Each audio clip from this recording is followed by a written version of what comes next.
Historiquement vôtre.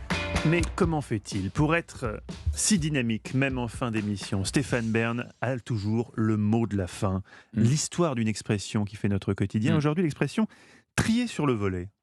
Oui, sans vouloir trahir un secret des coulisses de l'émission, Ah. quand nous recherchions un spécialiste du Chevalier d'Éon ou un pro du Saint-Empire romain germanique, vient la sélection de nos historiens. Et je peux vous dire que la grande rédaction d'Historiquement Vôtre n'est pas Immense. du genre à donner le micro au premier venu. Nous trions sur le volet les personnes que nous allons interviewer. Bien sûr. Trier sur le volet. Et je me suis dit, mais d'où vient cette expression ? Alors, trier sur le volet, c'est donc mettre en place une sélection, choisir avec soin. Et la question qu'on se pose, c'est d'où vient ce fameux volet? Alors, comme l'a dit tout à l'heure Olivier Pouls, évidemment, ce volet n'a rien à voir avec le volet de votre fenêtre. Au Moyen-Âge, quand on parlait de volet ou même de voilet avec un T, eh bien, on évoquait un petit voile, un tissu extrêmement fin et léger. D'ailleurs, on disait qu'avec un peu de vent, il pouvait voleter. Cette étoffe pouvait même servir à fabriquer des tamis.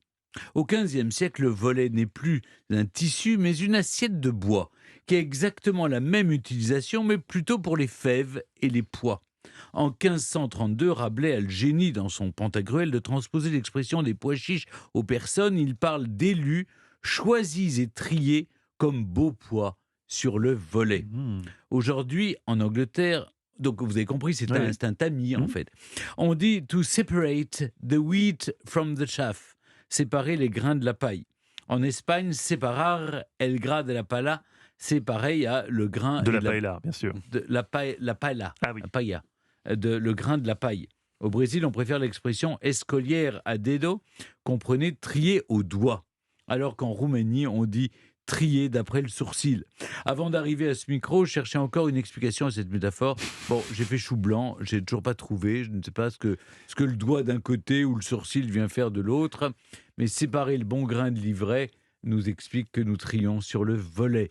C'est donc un volet, c'est un tamis, voilà, un ancien tissu autrefois. Nous voilà éclairés, une fois de plus grâce à vous, Stéphane.